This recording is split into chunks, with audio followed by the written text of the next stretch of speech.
Assalamualaikum warahmatullahi wabarakatuh. Selamat pagi anak-anakku semuanya, kelas 12 AKL dan kelas 12 BDP. Pada kesempatan pagi hari ini, Ibu akan melanjutkan materi dalam mata pelajaran produk kreatif dan kewirausahaan. Sebelum Ibu memulai materi selanjutnya, ada baiknya kita membaca basmalah. Bismillahirrohmanirrohim.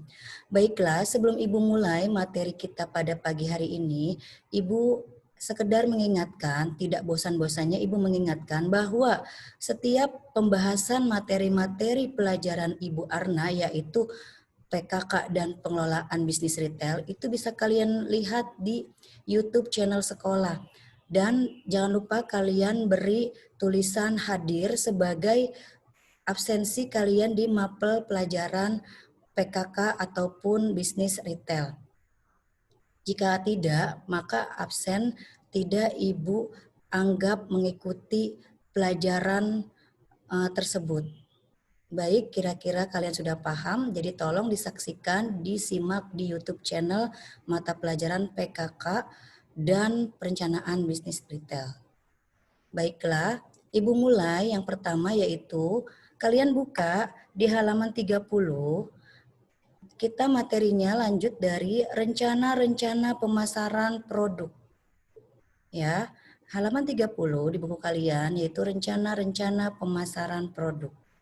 Yang pertama, kalian bisa buka rencana-rencana pemasaran produk. Yang pertama yaitu pengertian dan peranan perencanaan produk.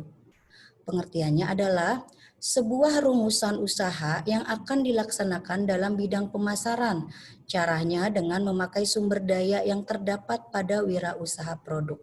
Artinya, rencana-rencana pemasaran produk itu sebuah rumusan atau perencanaan yang akan kalian buat jika kalian nanti menjadi wirausahawan sebagai business woman atau businessman. Jadi, bagaimana kalian harus merumuskan atau merencanakan apa saja sih biasanya yang nanti akan kalian buat. Misalkan, entah itu modalnya, bahan bakunya, biayanya, profitnya, seperti yang ada di bab sebelumnya. Jadi, pengertian dari perencanaan produk itu kalian rencanakan dulu, buat rumusannya, usaha apa yang nantinya akan kalian pasarkan ke masyarakat.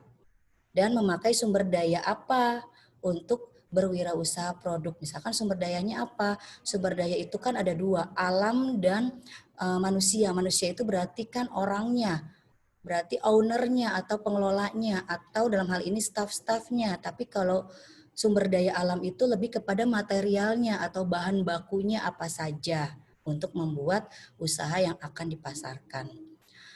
Lalu di sini dalam buku kalian ada manfaat dalam pemasaran produk. Manfaatnya yang pertama kalian simak, mampu mendorong cara berpikir jauh ke depan. Maksudnya adalah bagaimana nih kalian sebagai wirausaha itu berpikir jauh ke depan supaya usahanya ini berkembang. Gitu ya, tidak stuck di situ-situ saja tapi berkembang seperti apa. Misalkan kalau nantinya sudah berkembang satu cabang atau satu tempat, kalian bisa buka cabang yang lain. Itu namanya berpikir jauh ke depan, realistis. Bagaimana caranya mengembangkan suatu usaha. Lalu yang kedua, sebagai langkah dalam mengkoordinasi kegiatan pemasaran yang baik. Kira-kira memasarkan produknya yang baik seperti apa ya? Lihat lingkungan, lihat pangsa pasar. Gitu. Jadi kalian lihat dulu nih, kira-kira nih yang kalian jual ini nih diminati atau tidak ya, gitu. Lalu yang ketiga berupa aktivitas pemasaran yang telah dilakukan atas dasar prestasi kerja yang sudah ditetapkan dalam rencana. Maksudnya pemasarannya seperti apa nih? Apa kita mau pakai jasa reseller atau kita mau pakai jasa secara mandiri menjualnya, seperti itu. Lalu merumuskan tujuan yang ingin dicapai. Tujuannya apa sih kalau kita membuat usaha? Pastinya kan ingin berkembang pesat, ingin supaya produknya diminati oleh orang lain atau masyarakat atau konsumen. Lalu yang terakhir adalah sebagai langkah untuk mempertebal rasa tanggung jawab ya, maksudnya para pelaksana. Jadi ini kita sebagai owner atau yang mempunyai usaha ini punya rasa tanggung jawab terhadap barang yang kita jual gitu kan, barang yang kita pasarkan. Ya baik kualitasnya, kuantitasnya, mutu, gitu ya, bahan-bahannya yang berkualitas seperti itu. Lalu peranannya itu yang pertama membuat seimbang dan selaras aktivitas pemasaran. Maksudnya ini seimbang dalam hal apa nih? Antara produk yang ingin dibuat sama aktivitas memasarkannya, cara kerja memasarkannya itu harus seimbang. Misalkan nih, kalian mau membuat misalkan produk A gitu ya.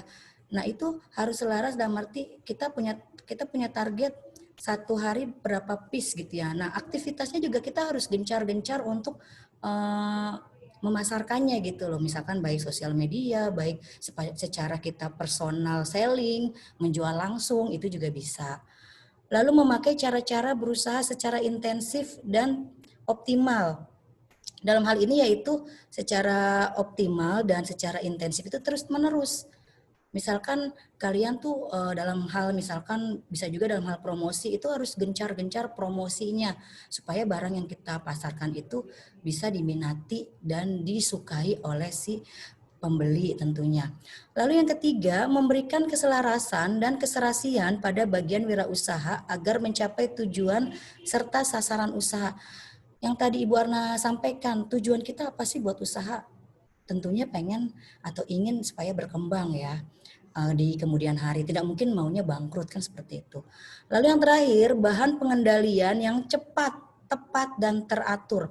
Artinya dalam kita memasarkan produk itu gimana caranya cepat. Cepat artinya dalam misalkan kamu punya usahanya ada di bidang delivery gitu ya, delivery order. Maksudnya untuk pengirimannya itu cepat, tidak lamban. Tepat tuh dalam arti sesuai apa yang dipesan oleh si pelanggan gitu ya, dan teratur. Jadi sesuai apa yang diinginkan oleh si pelanggan atau pembeli. Lalu selanjutnya yaitu kalian lihat yang poin ketiga ya. Yang poin ketiga yaitu di sini ya. Maaf, poin kedua yaitu macam-macam perencanaan pemasaran. Macam-macamnya yaitu yang pertama perencanaan pasar yang strategis. Perencanaan pasar yang strategis itu harus kamu pikirin juga apa sih diantaranya pelanggan yang akan dilayani. Jadi kalau kamu nanti ada pelanggan yang datang harus kamu layani dengan 3S, sapa, senyum, sopan, atau bisa 5S juga gitu ya. Tergantung moto yang kamu punyai gitu. Pelanggannya harus dilayani dengan apa? Dengan cepat, dengan ramah, sopan gitu. Yang kedua pesaing yang harus dihadapi. Kita kan membuka usaha pasti ada persaingan. Nah, bagaimana cara mengatasi pesaing? Ya berarti dengan cara yang sehat, tidak saling menjatuhkan. Lalu tren lingkungan yang ada, kira-kira trennya lagi apa ya sekarang ini? Produk apa ya yang lagi diminati? Kita harus cari tahu, harus mengeksplor apa yang nantinya kita akan buat, seperti itu. Lalu ciri-ciri pasar yang dipakai untuk memahami perubahan yang terdapat serta berbagai interaksinya. Maksudnya ini kira-kira kan ciri-ciri pasar itu dalam arti kita lihat kondisi masyarakatnya gitu kan. Kira-kira mengalami perubahan enggak misalkan gitu. Misalkan kayak sekarang ini masyarakat ini membutuhkannya biasanya produknya sembako dibanding produk-produk lainnya yang hanya sekedar hanya buat seperti gaya-gayaan saja, tapi kalau sembako kan untuk kesehari-harian dikonsumsi. Itu kita harus lihat perubahannya pada pasarnya ya. Lalu yang terakhir ciri wirausaha dipakai sebagai penilaian kemampuan sumber daya yang ada dalam usaha.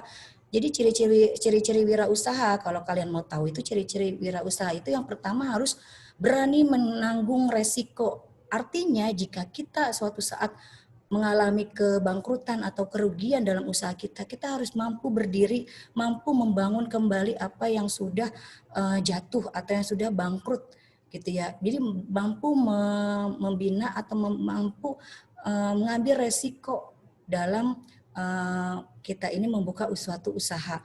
Lalu bisa juga ciri-ciri wirausaha itu harus cekatan, harus teliti gitu ya. Jadi jangan yang lamban, jadi harus yang cekatan itu artinya itu sigap atau kalau bahasa anak sekarang itu gece, gerakannya tuh harus cepat. Jadi jangan yang lambat atau lelet.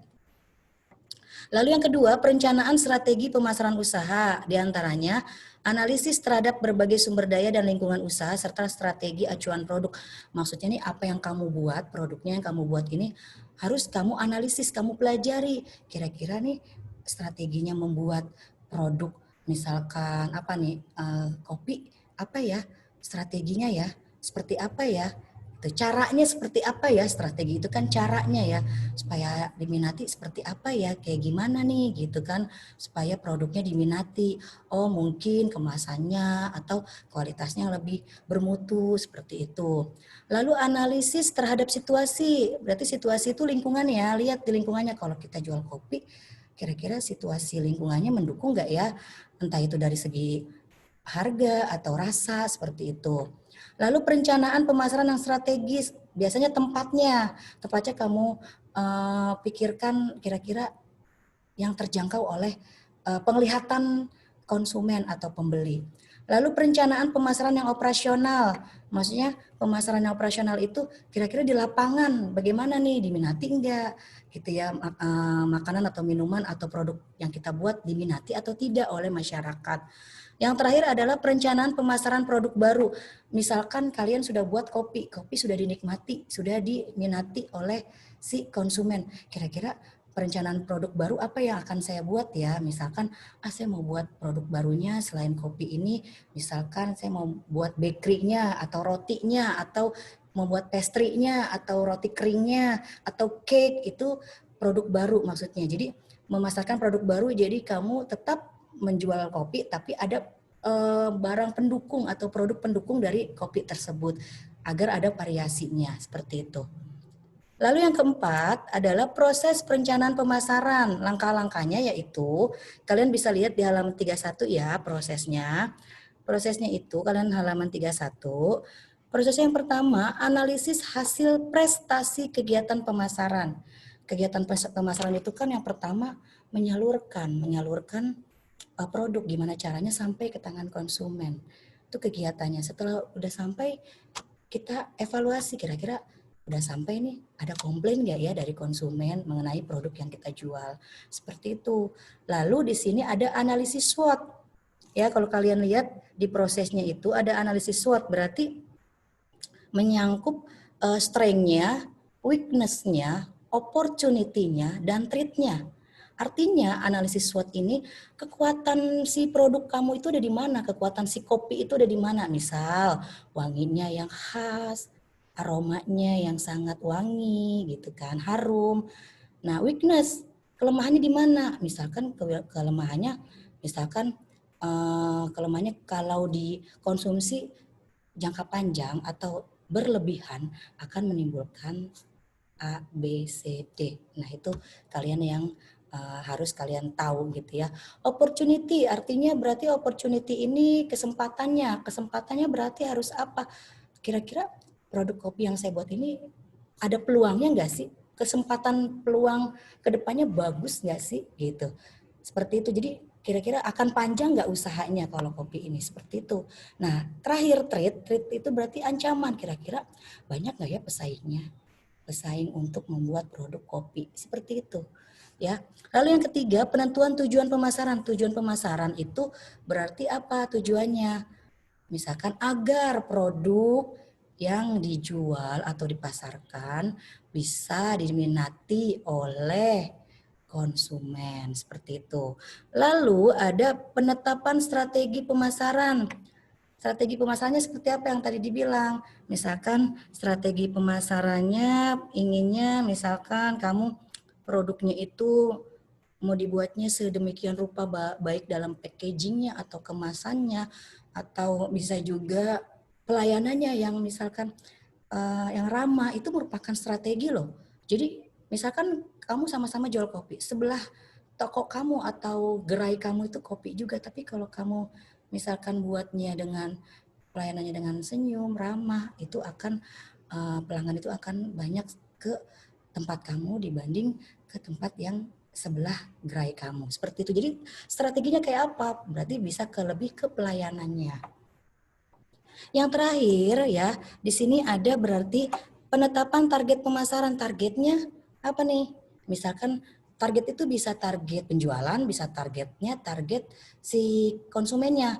Kalau target misalkan penjualannya, misal dalam satu hari kamu mau berapa piece laku itu kopi, berapa cup kamu harus buat dulu, misalkan 100 cup. Nah itu gimana caranya harus sesuai dengan target. Kalaupun tidak sesuai dengan target, kamu harus pelajari apa yang salah dari perencanaan pemasaran ini. Gitu ya, apa yang salah dari perencanaan pemasaran produk saya ya gitu. Nah target penjualan tadi udah, misalkan target konsumennya untuk apa sih biasanya kopi?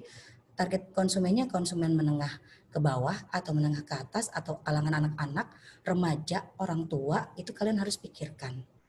Lalu penyusunan rencana pemasaran. Rencananya disusun kayak misalkan seperti yang waktu itu Ibu Arna suruh ya, yang kelas terutama kelas 12 AKL, Ibu pernah coba kamu itu membuat suatu usaha kan.